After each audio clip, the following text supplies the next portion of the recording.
My wife declared we're in an open marriage. At her parents' dinner table. I quietly said, then I'm single. And walked out. 30 minutes later, her best friend messaged me something that changed everything.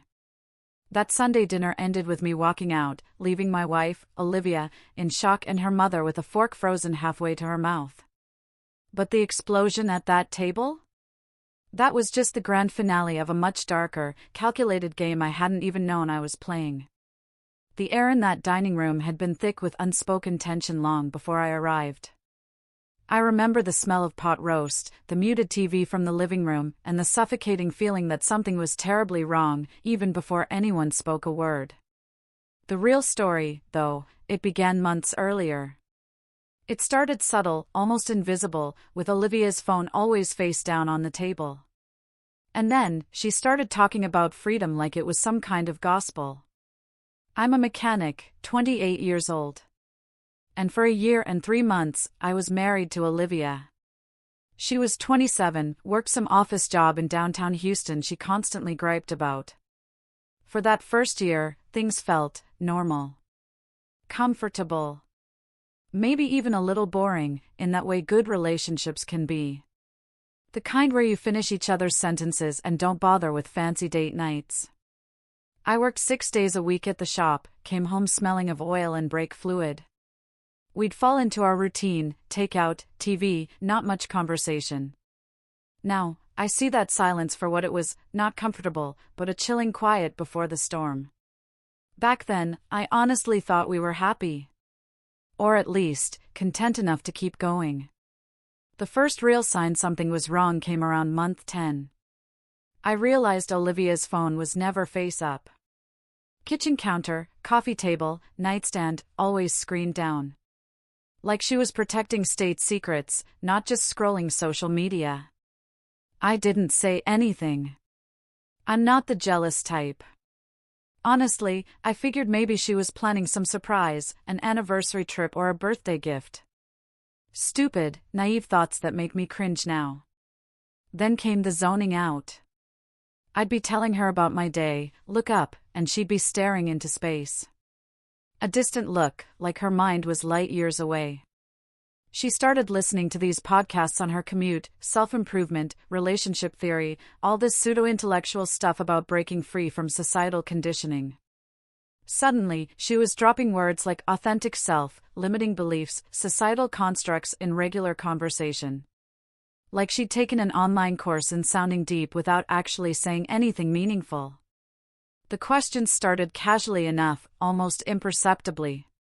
She'd ask things like, do you think people are naturally monogamous? Or, is marriage just a social invention? Does true love mean giving someone complete freedom? I usually shot back something sarcastic because that's how I handle uncomfortable topics. Sure, babe, I'd say, humans are basically wolves. Very deep. She'd get annoyed, but drop it. Except she never really dropped it.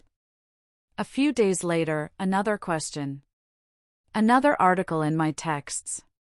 Another podcast clip playing in the car about ethical non-monogamy or polyamory, whatever trendy relationship model she'd discovered that week. The articles started showing up in our text thread with just a little interesting attached, like she was innocently sharing content, not systematically building a case for something. Studies about monogamy being invented for property rights. Think pieces on how multiple partners could strengthen a relationship. Personal essays from people in open marriages talking about their journey to enlightenment or whatever. I'd skim them, send back non-committal replies.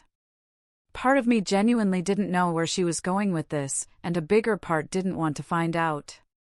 Her whole personality shifted. This enlightened phase. She talked about growth and evolution, how people who resist change are living in fear. She'd say, don't you think we put too many rules on love? Or, what if the problem isn't cheating, but the expectation of exclusivity? I'd just stare, wondering when my wife had morphed into a philosophy major having a crisis. The turning point came on a Tuesday night, about 2 months before that infamous dinner. She sat me down and actually asked, directly, if I'd ever considered opening our marriage. She framed it as exploration, honesty, taking our relationship to the next level of trust. All these pretty words that basically meant she wanted permission to sleep with other people. I looked at her, sitting there on our couch, in the apartment we'd decorated together. And very calmly, I said, "If you want an open marriage, then I want to be single." I watched her face cycle through about 5 different emotions in 3 seconds. She backtracked immediately, said she was just curious, exploring ideas, didn't mean anything serious. But we both knew that was garbage. The tension in our apartment after that was thick enough to cut. But we both pretended everything was fine. We went to work, came home, ate dinner, watched TV, like that talk never happened. I knew something was coming, though. I could feel it building, like pressure before a storm. I started mentally preparing for whatever bomb she'd drop next. Then came that Sunday dinner at her parents' house, the one I mentioned at the start. We drove separately. I was coming from work, she'd had the day off. I walked in still in my work clothes, probably with grease on my hands. Her mom had made pot roast. Her dad, David, was watching football. Everything seemed normal until we sat down. We got maybe 10 minutes into the meal, just small talk about work and weather and her sister's new apartment. Then Olivia suddenly put down her fork and said, "Actually, we've been thinking about opening our marriage." Using that plural we, like this was something we'd discussed and agreed on together. The table went silent. Her mother's mouth literally hung open. David looked at me like he was waiting for the punchline. And in that moment, this strange calm washed over me. Like I'd been waiting for this exact second. I stood up, pushed my chair back slowly, and said, "You want an open marriage? Then I'm single. Thanks for the meal." And I walked straight out the front door while Olivia started stammering something behind me. I got in my truck, started the engine, and drove away. My phone buzzed in my pocket with calls and texts I didn't answer. I didn't know it then, but that walk to my truck was the easiest part of everything that was coming. The real chaos hadn't even started yet. The drive home from her parents' house in Fort Worth took maybe 20 minutes, but my phone buzzed the entire time. Calls from Olivia, texts from her mom, even a missed call from David, which was weird, because he'd maybe spoken 10 words to me in our entire marriage. I didn't answer any of them. Honestly, what was there to say? She'd made her position clear, and I'd made mine clearer. When I finally pulled into our apartment complex, I sat in the truck for a few minutes, just staring at our building. Thinking about how I'd spent a year of my life building something with someone who apparently wanted to tear it all down for some trendy idea of freedom she'd picked up from podcasts. I need to explain something here, because people always ask why I reacted so strongly to the open marriage suggestion. Why I didn't try to talk it through, or go to counseling, or any of that stuff people recommend. For me, marriage isn't just some piece of paper. It's a promise that you choose one person over everyone else every single day. Even when it's boring, or hard, or inconvenient. My parents were married 32 years before my dad passed. I watched them choose each other through layoffs and medical scares and all the regular garbage life throws at people. And that's what I thought I was signing up for. The whole concept of an open marriage felt like saying, I want the security and benefits of being married, but also the freedom to act like I'm single. Which, to me, is just having your cake and eating it too, except someone else is paying for the cake. If you want to date multiple people, that's fine. Stay single. Do what makes you happy. But don't put a ring on someone's finger and promise them forever, and then decide, actually, forever sounds boring, so let's spice things up with other partners. It's not about being controlling or insecure. It's about basic respect for the commitment you made. When Olivia brought it up that first time, I knew immediately this wasn't some theoretical discussion. This was her testing the waters because she'd already met someone, or wanted to meet someone, and was looking for permission after the fact. I finally went inside our apartment. She wasn't home yet, which gave me time to think clearly without her crying or explaining or whatever performance she was going to put on. I called my brother first. He's the only person I really trust with this kind of thing. I told him everything that happened at dinner. He listened, didn't interrupt. Then he said something that stuck with me. She didn't ask for an open marriage. She announced it in front of witnesses so you'd look like the bad guy for saying no. And that's when it clicked. She'd chosen her parents' dinner table specifically because she thought I wouldn't make a scene. Thought I'd go along with it, or at least smile and nod, and we'd discuss it privately later. Instead, I called her bluff. Now she was scrambling. My brother told me to call a lawyer first thing Monday morning. I knew he was right, even though part of me still couldn't believe my marriage was actually ending over this. Olivia came home around 10 that night. She immediately started with the tears and the explanations. How I'd misunderstood, how she wasn't actually suggesting we open the marriage, just starting a conversation about modern relationships. I sat on the couch and let her talk herself in circles for maybe 15 minutes. Then I finally said, "I'm filing for divorce." And watched her face go from sad to shocked to angry in about 3 seconds. She switched tactics, went from crying to yelling. How I was overreacting, throwing away our marriage over nothing. Didn't I want to fight for us? I told her there was nothing to fight for. The moment she wanted other people involved, our marriage was already over. I was just making it official. She spent that night in the guest bedroom. I lay awake in our bed, thinking about how I'd been sharing a life with someone who apparently saw commitment as optional. Monday morning, I took a personal day from work. Met with a lawyer my brother recommended, an older guy named Mr. Allen. He'd handled his friend's divorce the year before.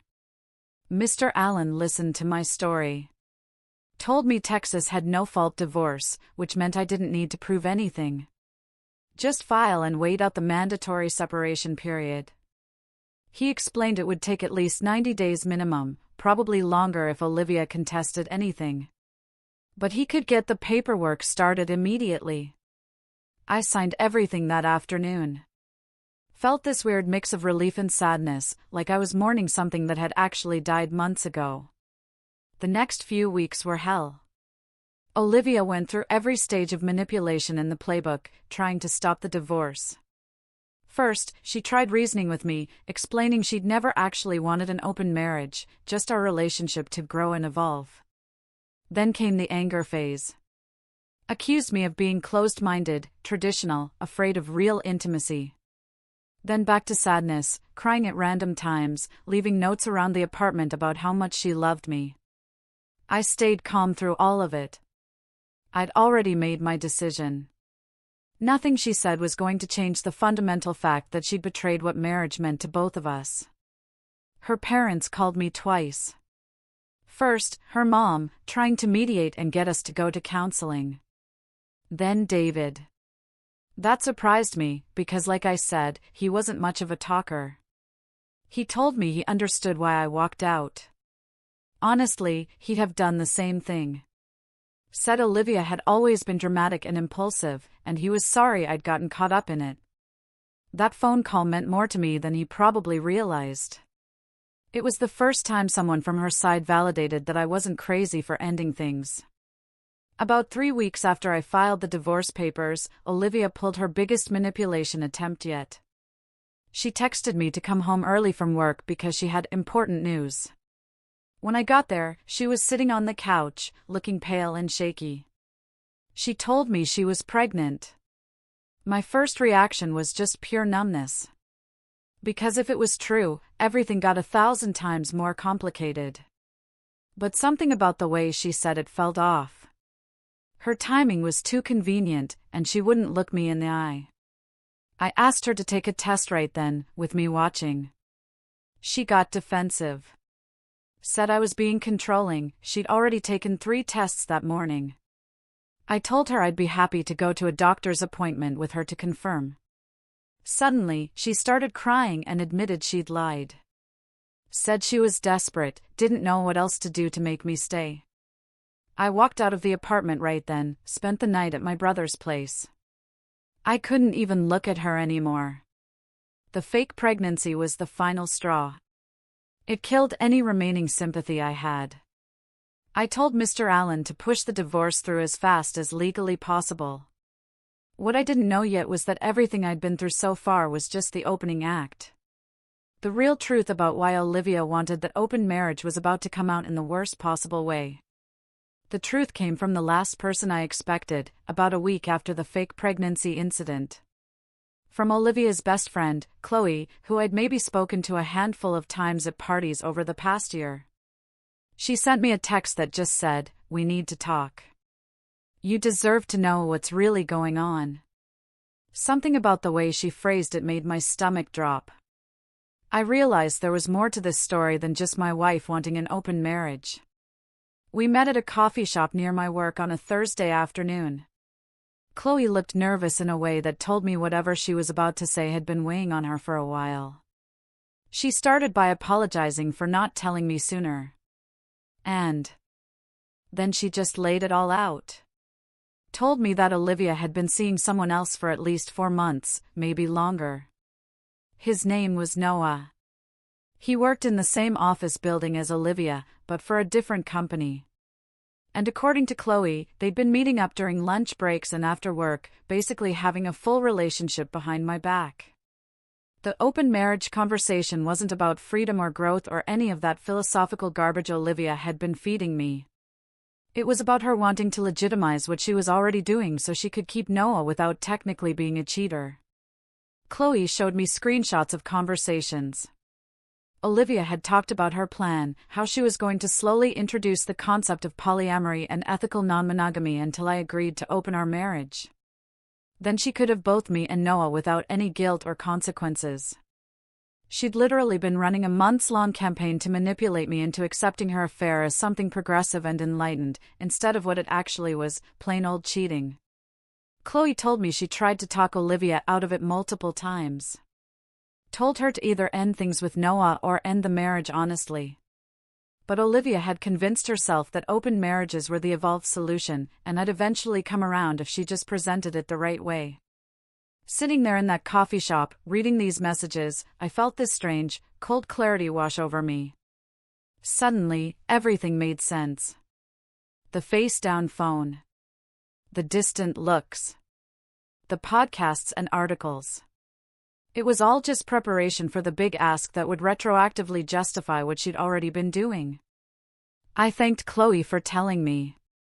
She said she couldn't stay quiet anymore after hearing about the fake pregnancy. Said that crossed a line from regular mess into something cruel. Chloe explained something else that finally made Olivia's desperate behavior make sense. Apparently, the whole plan had been for me to agree to the open marriage, so Noah could be the official boyfriend while I stayed as the stable husband who paid the bills and provided security. In Olivia's mind, she'd have the excitement and passion with Noah, while keeping the comfortable life and financial stability with me. And she genuinely thought I'd just accept this arrangement once she framed it as enlightened and progressive enough. But when I refused and filed for divorce instead, her entire fantasy collapsed. Suddenly, she was facing losing everything, the marriage, the stability, and probably Noah too once he realized she couldn't deliver on whatever promises she'd made him. That's why she was fighting so hard to save the marriage, even though she was still seeing Noah. Because in her twisted logic, if she could just get me to take her back, then maybe she could eventually circle back to the open marriage idea and get what she wanted anyway. Chloe told me that Olivia had been telling Noah I knew about them and was fine with it, that we were working toward an open marriage, and I just needed time to adjust. So, Noah thought he was the other partner in some ethical polyamory situation, while I thought I was in a monogamous marriage. And Olivia was lying to both of us to keep her double life going. The whole thing was so calculated and manipulative that it actually impressed me, in a sick way. Like she'd really thought through every angle, except the one where I'd simply refused to play along. I drove straight to Mr. Allen's office after that meeting and told him everything Chloe had revealed. He said it didn't change the divorce timeline, since Texas was no fault anyway, but it did give us leverage if Olivia tried to drag things out or ask for spousal support. Proof that she'd been unfaithful during the marriage, even if adultery technically wasn't grounds for divorce in our state. I also told him I wanted documentation of every manipulation attempt she'd made, including the fake pregnancy. Because I had a feeling things were going to get worse before they got better. I was right. When Olivia found out Chloe had told me about Noah, she completely lost it. She showed up at my auto shop on a Friday afternoon, making a scene in the parking lot, crying and yelling about betrayal and how I'd turned her best friend against her. My boss had to threaten to call the police before she finally left. Even then, she sat in her car outside for another hour, just staring at the building. The worst moment came later that week when she showed up at my apartment with Noah himself. Some tall guy in a button-down shirt who looked like he wanted to be anywhere else on earth. Olivia announced they'd broken up, and she was choosing me. This whole dramatic declaration, like we were in some romance movie. But Noah just stood there looking confused and said, "We never broke up." "What are you talking about?" Then he looked at me and asked if I really knew about them this whole time. I told him no. I'd found out a week ago from Chloe. And I watched his face change as he realized Olivia had been lying to him, too. He started asking her questions about what else she'd lied about. She just kept trying to redirect the conversation back to me, saying we could all work this out if I'd just listen. I closed the door on both of them while they started arguing in the hallway. That was the last time I saw Noah. But definitely not the last I heard from Olivia. She started texting me dozens of times a day. Long, rambling messages about how she'd ended things with Noah for real this time, and chose me, and we could start over fresh if I'd just forgive her. The messages got increasingly unhinged as I continued to ignore them, going from apologetic to angry to desperate and back again, sometimes within the same hour. Her parents tried to intervene again, but this time it was different. Her mom called to apologize for Olivia's behavior. And David actually told me he'd stopped giving her money because she'd been using it to meet up with this Noah guy. Even her own family was pulling away from her, because they could see she'd created this entire disaster herself. About 2 months after I filed for divorce, Olivia pulled her final public meltdown. At a cafe near downtown Houston, where I'd agreed to meet Chloe again to return some of Olivia's stuff Chloe had left at our apartment months ago. We were just sitting there talking about normal things. Chloe was telling me about her new job, and I was explaining some engine problem I'd been troubleshooting at work. Then Olivia walked in and saw us together. She immediately jumped to the conclusion that Chloe and I were dating, or planning to date, or whatever paranoid scenario her brain had constructed. And she started screaming. Right there in the middle of this crowded cafe during lunch rush.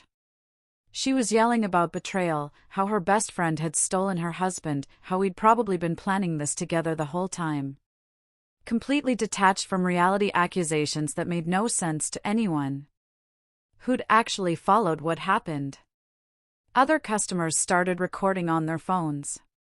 The cafe manager called the police while Chloe and I just sat there in shock, watching this meltdown unfold. When the cops arrived, Olivia was still screaming and trying to get past the manager to our table. They had to physically restrain her, which led to her getting charged with disorderly conduct and resisting. I told the officers I didn't want to press additional charges. I just wanted documentation from my divorce lawyer, and they said that was fine, but she'd still have to deal with the charges the cafe was pressing. That cafe incident was apparently the final straw for everyone in Olivia's life. After that, her parents cut her off completely. Her friends stopped returning her calls. Even her job put her on leave, pending some kind of review. The disorderly conduct charge got pleaded down to something minor, but it went on her record. She ended up moving back to her parents' hometown, a small town outside of Austin, to stay with an aunt. The divorce finalized 4 months after I initially filed, and I never saw her again after that cafe scene. Everything else went through lawyers and paperwork. I heard through Chloe that Olivia was telling people she was the victim in all this. That I'd abandoned her over nothing and turned everyone against her. But by that point, I was so far past caring about her version of events that it didn't even register. I moved into a small house closer to work, with a garage where I could work on project cars in my free time. Honestly, the peace and quiet of living alone felt like paradise after months of chaos and manipulation. Chloe and I stayed friends, though people love to assume there's more to that story. And my business at the shop kept growing because I could finally focus on work instead of whatever drama was waiting for me at home. The divorce taught me that some people will burn down everything good in their life, chasing some fantasy they've convinced themselves they deserve. And the best thing you can do is step back and let them handle the consequences alone. My only regret is that I didn't walk away sooner, back when I first noticed that face-down phone and those distant looks. But I guess sometimes you need to see the whole disaster play out before you understand what you were really dealing with. These days, when I hear people talking about open marriages or ethical non-monogamy, I just keep my mouth shut. Because I learned that for some people, it's a genuine lifestyle choice. And for others, it's just a fancy excuse for wanting everything without earning anything. And my ex-wife was definitely in that second category. What would you have done if your partner pulled a stunt like that at a family dinner?